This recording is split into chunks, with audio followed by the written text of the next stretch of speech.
let's go with the Longhorns here, and let's start with Billy Napier. This is interesting. Billy Napier, because one of the things Jack and I talked about last hour, Noah, is in this day and age of college football, if your teams are good, you start thinking about the playoff way too soon, right? You start thinking about college football playoff, who's in, who's out, which it's way too early for that. But at the same time, then it's also firing season. Yeah. So we've already seen UCLA, Virginia Tech, Oklahoma State, now Arkansas, move. And the other thing that then happens is big money boosters get together and say, because I wasn't gonna sign a check for that dude. I mean, why would I give money when you were going to give it to Sam Pittman to waste? I'll save my money until you hire a real coach. That happened at Texas baseball with David Pierce. Texas baseball was falling behind in the NIL space because the money didn't really want to support David Pierce. And whether that's fair or not, that's just the reality of where we're at right now. And now they hired Jim Schlossnagle, and the wallet's open, and here comes a better roster, which is what Arkansas is trying to do. Well, Billy Napier is about to be in that same conversation. If Texas comes in and beats them and they go 4 straight losses and are 1-4, Billy Napier is not going to be long for that job because, I mentioned this to Jack earlier, but like the Auburn now wants to get ahead of Arkansas for the next coach. Because if you all agree on this is the next big guy, whether it's Jeff Traylor or John Gruden or anybody, Auburn doesn't want to get passed by. If we realize Hugh Freeze isn't the guy and our money's going to dry up for him, we've given them a bunch of money and they still aren't any good. Right. And you have to throw in there that Hugh Freeze opened up at Oklahoma and then went to Arkansas or A&M. Those are 2 top 10 teams right now. That's not an easy way to start your SEC schedule. I think he's got a little bit more. But they're kind of bailing. But for Florida, this is year 3 of not liking Billy Napier, and they're 1-3. So if Texas beats them, which again, it's a tough schedule. Miami's really good. LSU on the road, Texas. But I'm just saying, Billy Napier could come into those conversations really quickly. But here's Napier yesterday when talk about DJ Lagway, right? This is a kid out of Willis, Texas, 5-star recruit. He was the number 1 recruit in the class. And I don't know how he didn't go to Texas A&M. He's from Willis, which is like right there by College Station. But he ends up at Florida because Billy Napier built a great relationship with him from his days back when he was coaching in Louisiana. And he ends up landing Lagway. But Lagway hadn't played good. The offense hasn't been good. But here's what Billy Napier said yesterday at his Monday news conference, talking about he's seeing something in his quarterback's eye. A look in Lagway's eye, coming back, facing Texas, of course. He's a Texas kid. Remember, they came here last year when he was a true freshman after Mertz got hurt, and he was starting for them, but he was hurt. He didn't play. Had a hamstring. He got hurt in the Georgia game. So he didn't get to play back in his home state. Now he gets to face his home state team, and according to the coach, there's something in his eye. Yeah, seeing a look into his eye, I think that's important. I think that's ultimately, I'm trying to get we're trying to do our best for him, in terms of creating an environment where he can continue to get back in his rhythm. Yeah. Doesn't sound like a very confident coach to me right now, but what Steve Sarkisian expects for sure is a hostile environment, but he likes the way his team prepares for road environments. They take 74 players on the road, and that's coming Saturday at 2:30 in the afternoon. I do think our poise and composure is going to be a critical ingredient to the way we play Saturday. It's going to be loud. We're going to be put in some adverse situations. It might be raining, so there'll be some things that'll come up in the game. But I think staying connected and leaning into one another and not feel like as an individual player, I'm isolated, that I'm there by myself. We've got our group going with us, and everybody's got to have each other back and supporting each other and picking each other up, through the adversity as it presents itself. All right, and they've been pretty good on the road. Of course, that loss at Ohio State broke that long true road winning streak Texas has had. But I want to play this because this is pretty interesting. Sark, of course, like all of us, sat back and watched the quad box and was watching college football all weekend and diving in to everybody. And, this relates back to his starting quarterback, Arch Manning. And somebody asked him about Arch and, the preseason hype and the expectation that gets put on players these days. And I thought, as usual, Sark had a pretty thoughtful answer to it. And he actually had a kind of a rant prepared that he wanted to talk about.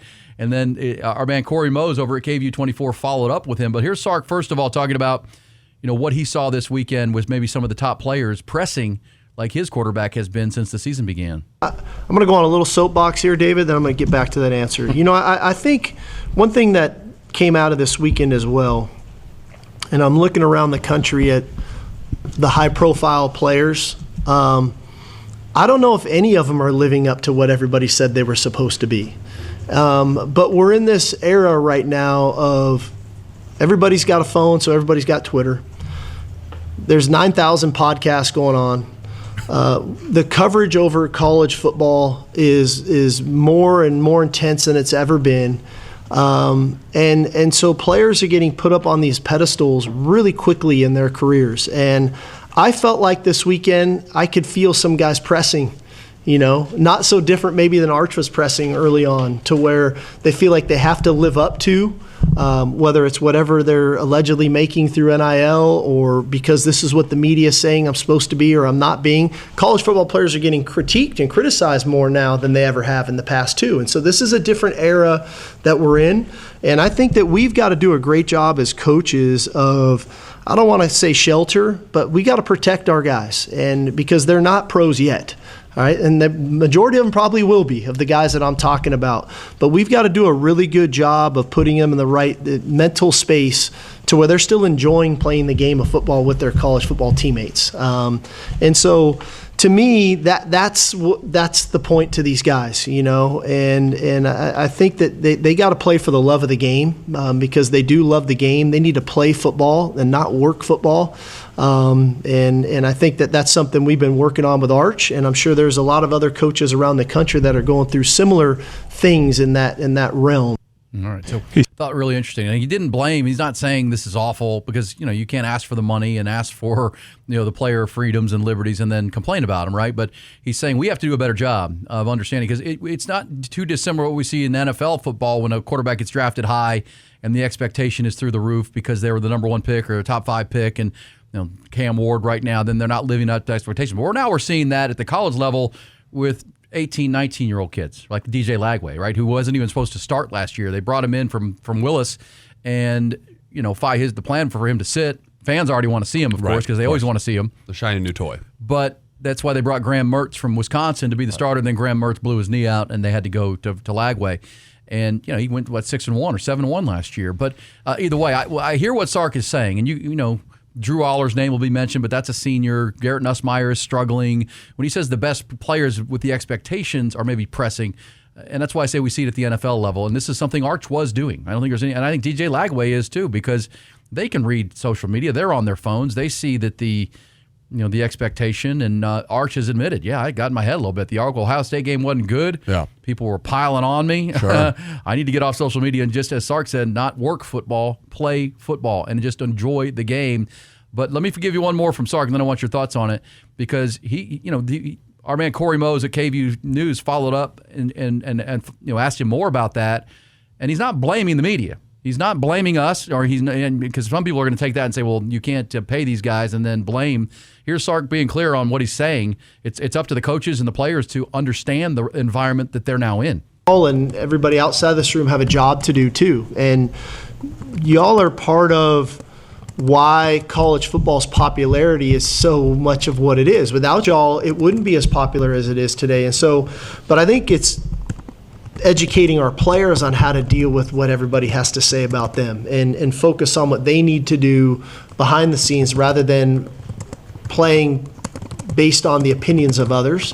And that's a hard thing as a young person, and it's a lot easier when you're professionals and they've been through the fires. And, we're fortunate here at Texas, we have a NFL market that covers us. We're the largest city in the U.S. that doesn't have an NFL team or an NBA team or Major League Baseball team, but we're covered like one. And so understanding that what the coverage is going to feel like, but still focus on what you need to do and not get swayed by the opinions of others, I think is a great lesson learned. And we will benefit from that. Arch will, we all will. That down the road, that's going to serve as something that I'm glad I went through that, because I've learned from that. Now I can be even better for it. But I just wonder, and I appreciate Sark's candor on that look, our game's not where it is popularity-wise without us. Sure. And the talk and the podcast and all of it. Yeah. But we have to, I would argue, big picture, that today's young quarterbacks will be more prepared for the NFL than ever before. Yeah. Because they're having to deal with it now. The criticism. And if they come out the other side and have already built a thicker skin, when they get to the NFL, and if they're smart enough, they'll stay and develop and make money while they're in college and get as many years under their belt as they can before they try to do that NFL thing.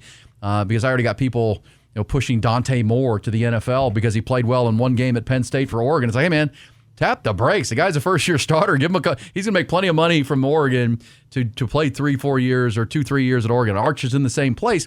Point being, though, if Sark is right and they're doing the right things by these kids and they're young people and teaching them how to deal with it and mentally and all that and get off social media, they will be stronger and thicker skinned when they get to the NFL.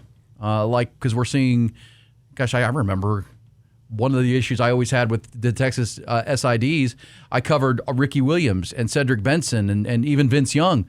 And they were so sheltered and taken care of and bubble wrapped at Texas that when they got to the NFL, they weren't ready. I mean, Ricky Williams was doing interviews in his helmet. And then it was turned out that he had this social anxiety disorder that no one knew about. Well, he never had to face the fire. Yeah. He never had to deal with it. And we couldn't interview the guy. And Cedric Benson, got to the NFL and kind of fell apart. The late, great Cedric Benson. I think Vince Young, who had some immaturity issues like that. I'm not blaming all of it on Texas, but they can't shelter them anymore. You can't put them in bubble wrap anymore. They're out there. They're making money. They're ambassadors for whatever brands they're working for. They are the biggest, star on their team. And is it going to impact young people? Yeah, I think we all have to understand that. Maybe we tap the brakes on the expectation sides, but it's just a reality of the situation. It's a reality where we are. Right, it is. Yeah. Your guy at Michigan, Bryce Underwood's having to play at 18 years old. Right, he's thrown into the fire, and expectations are as high as can be. But you're right. When it comes to the NFL, breaking through that protection that they had back in the day, it's so different, right? If Arch wants to hop on Twitter or whatever social media platform, even though he says he's off, which I believe him, he will see whatever whatever the eyes are put on. When he looks up his name, especially after the Ohio State game, he was the talk of Twitter. I mean, we're on it. Sports and focused. None of it was good. And none of it's good, right? I mean, and that's the thing is people have their own voices and they're going to put it out there, millions of people. So you're right, though. I think the point is that, yes, appreciate Sark saying that. We do help make this game more popular. We help the sport in general. The media is important in this. But, of course, there's always good sides and bad sides in the media, no doubt to it. And especially with these kids playing the game. It's kind of like being a parent. I mean, right. I think Sark and the coaches actually know this. They had to sit with Arch and say, get off the phone, man. Just stop. Yep. It's not going to help. And he's 18 or 19 or whatever his age is, and he's like all 18, 19-year-olds are on their phone. Right. They grew up with an iPad in front of them, and that's just the era he grew up in. But TVs, screens, phones, social media. And that was all good through the offseason, and maybe he, I don't think he bought the expectations, but at the same time, once you go play a real rough game in a big spot, you're going to be the story. Yep. And there's more commercials than completions and all this stuff. If you don't think that impacts a young person, it would impact you. It would impact me. Sometimes we'll do a show where I'll put out a video and I go to YouTube and everybody's bashing comments, me. Of course. I mean, I'm 52 years old. I can handle it. I got a thick skin. I've been doing this a long time. But at the same time, there are some comments that are like out of line. And, of course.